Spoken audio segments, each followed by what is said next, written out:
අම්මට උඩ කිඹුලා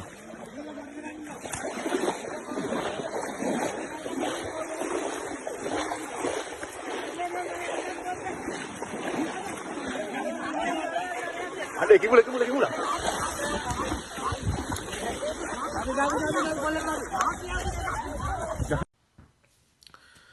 You just watch how to catch fish in a reservoir in Sri Lanka.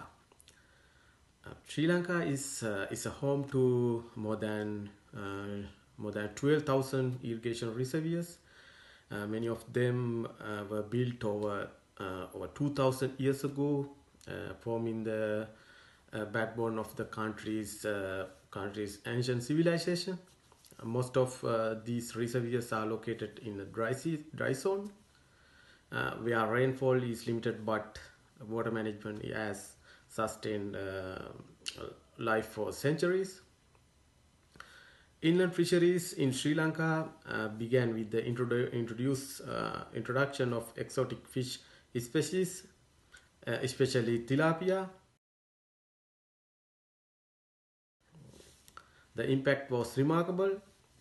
In reservoirs like Parakama Samudra, fish production increased dramatically, transforming inland waters into valuable food sources. Between 1970 to 1989, the government introduced several development strategies. Fisheries received fiberglass canoes and fishing nets.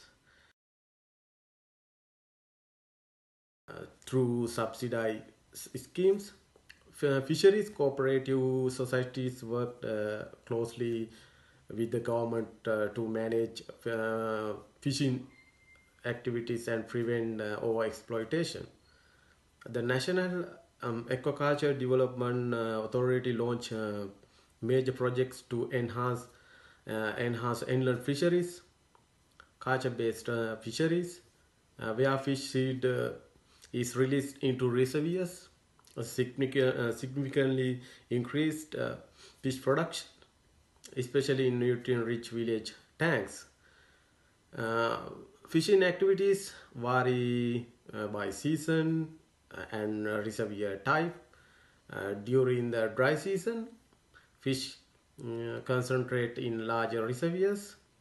Popular species include tilapia, catla, rohu, and freshwater prawns, which are often caught by catch.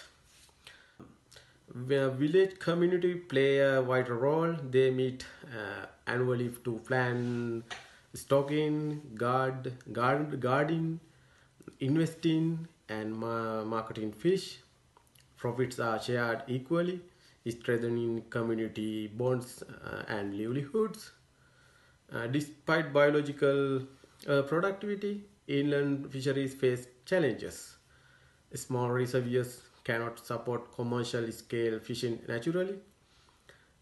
Scientific management and entrepreneurship are essential for long-term sustainability. Through co-management, international support, and community participation, culture-based fisheries have transformed Sri Lankan reservoirs. They have improved fish yields, created jobs, and strengthened rural economics in future.